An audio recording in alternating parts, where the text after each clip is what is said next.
এখন আপনাদের সামনে আমি একটা মানে লয়ের যে ইম্পর্টেন্সি, ল পেরিফেরির মধ্যে ল আপনার স্ট্রিমের মধ্যে কি আছে সেটাকে জানানোর জন্যে আপনাদের একটু অ্যাওয়্যার করতে চাই।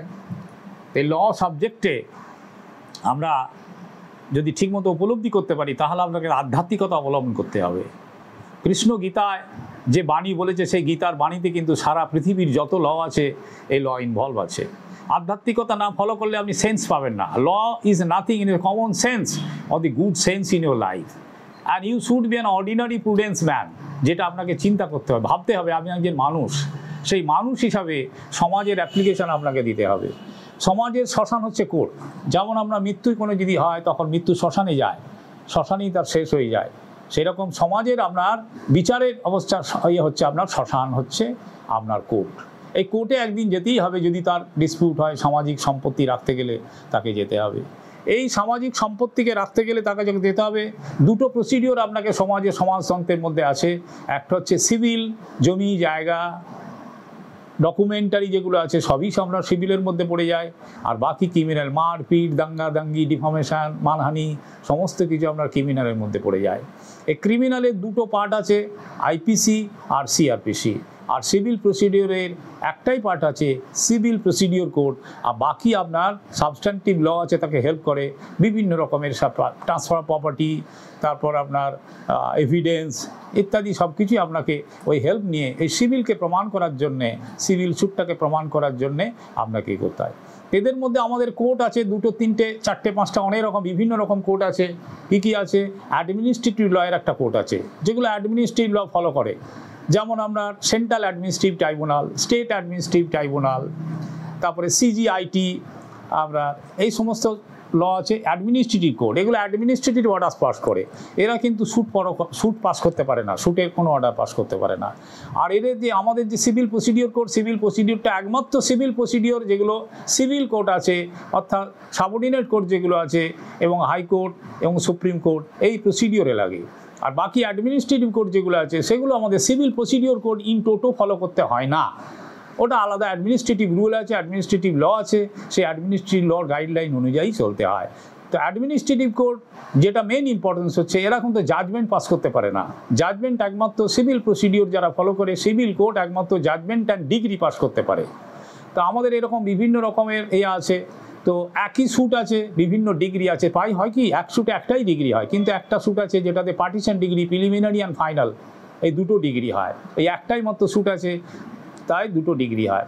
তো এইরকম বিভিন্ন রকম জানার আপনাদের সুযোগ আছে, সেই সুযোগটাকে আপনারা উপলব্ধি করবেন।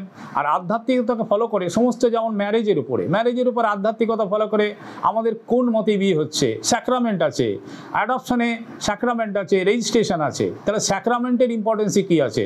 যদি কোনো বিয়ে ধরুন আপনার রেজিস্ট্রি করলো না, এমনি আপনার প্রমাণ করতে পারবে কি করে? না ব্রাহ্মণকে ডেকে সেই স্যাক্রামেন্ট অনুষ্ঠান হয়েছিল, সেই সপ্তপদী সেই তাকে নিয়েই হয়েছে, তাকে নিয়ে প্রমাণ করা যায়।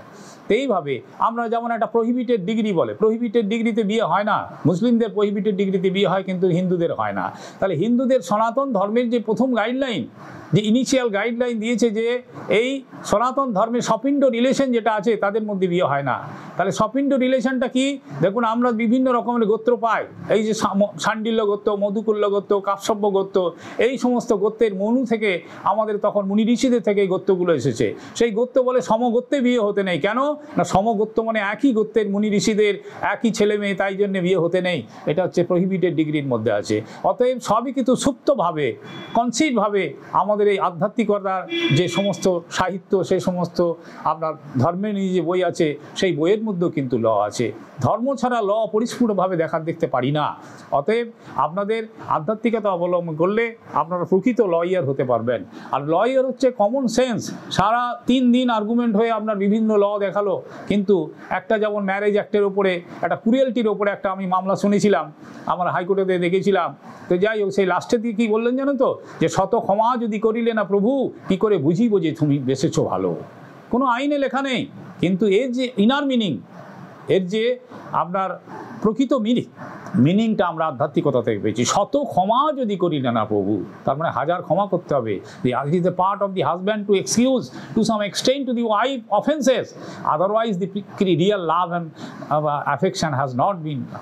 দিস টাইপ অফ এই সমস্ত বিভিন্ন রকমের this type of logic is to be applicable আপনার বিভিন্ন সিভিলের উপরে বিভিন্ন যে সমস্ত মামলা মোকদ্দমা হচ্ছে সেই মোকদ্দমার মধ্যে হয়। কমন সেন্সটাকে আপনাকে হিট করতে পারলে, আত্মাটাকে যদি আপনি প্রবৃত্তভাবে চালনা করেন এবং অপরের আত্মাকে আপনি অটোমেটিক হিট করতে পারবেন, আত্মা দিয়ে আত্মাকে জয় করতে পারবেন, তখনই আপনি প্রকৃত লয়ার হতে পারবেন। প্রকৃত আপনার একটা এলোকোয়েন্সি বেরোবে, সেই এলোকোয়েন্সির মধ্যে দিয়ে আপনি আপনার কেসকে সাফল্যমণ্ডিত করে দেবেন এবং সেই মক্কেল যে আপনার আসছে, ক্লায়েন্ট যারা আসছে তাদেরকে স্যাটিসফ্যাকশন করতে পারবেন। পয়সার তো আছেই, পয়সা তো থাকবেই, পয়সা দেবে, পারিশ্রমিক পয়সা। অতএব সবসময় পয়সার জন্য নেই, আপনার নিজেকে মানে একটা বুদ্ধিজীবী হিসাবে আপনাকে যদি প্রতিফলিত করতে হয়, এর যদি আপনাকে প্রতিষ্ঠিত হতে হয়, তাহলে আপনি এই ল সাবজেক্টের যে ব্যাখ্যা, যে ইম্পর্টেন্স, আপনি বিভিন্ন জাজমেন্টগুলো ঘাঁটতে পারবেন। জাজমেন্টগুলো দেখবেন, সেই জাজমেন্টের যে সমস্ত এক একটা বক্তব্য, এক একটা সাবজেক্ট, এক একটা মানে সিমিলার কেস দেখবেন আপনি আছে, ওর থেকে আপনি উপলব্ধি করতে পারবেন, জ্ঞান নিতে পারবেন, কত ইংরেজি শিখতে পারবেন যেটা কোনো সাবজেক্টের মধ্যে নেই। এই লয়ের মধ্যে আপনার সায়েন্স আছে, কমার্স আছে, আর্টস আছে, এভরিথিং। ডাক্তারদেরও ইংরেজি এই লয়ের মধ্যে আছে। আপনার যখন নেগলিজেন্সের কেস পাবেন, কোন কেস নেই, ইঞ্জিনিয়ারিংয়ের কেস আছে, যখন আপনি ইঞ্জিনিয়ারিংয়ের কেস পাবেন, কনস্ট্রাকশনের কেস পাবেন। অতএব লয়ের এই যে আপনার পেরিফেরি, এই পেরিফেরিটা যদি উপলব্ধি করতে পারেন প্রকৃত লয় হিসাবে। আমরা বর্তমানে এখন আমি প্র্যাকটিস করি, আমারও স্টুডেন্ট আছে, আমি পড়াই মানে জাস্ট প্রথম থেকে গাইডলাইন দিলে প্রকৃত লয়ার হিসেবে তৈরি হলে আপনি যে কোনো জায়গায় যে কোনো স্কোপ তৈরি করতে পারবেন। আপনি প্রকৃত বুদ্ধিজীবী যদি হতে চান, তাহলে আপনাকে সেই মনোযোগ সহকারে সেগুলোকে ফলো করতে হবে। আর প্রতিদিন আপনাকে আধ্যাত্মিকতার অন্তত 10 মিনিট অন্তত আধ্যাত্মিকতার কথা ভাবতে হবে, যে ঈশ্বর পৃথিবী কিসের সৃষ্টি হলো, ঈশ্বর কেন হলো, ঈশ্বর কে, কোথায় যাবে, আমাকে ঈশ্বর চালনা করছে কিনা, আমি কতটা ঈশ্বরের প্রার্থনা করছি। এটাই আপনাদের কাছে আশা যে আপনারা ভালো লয়ার তৈরি হন।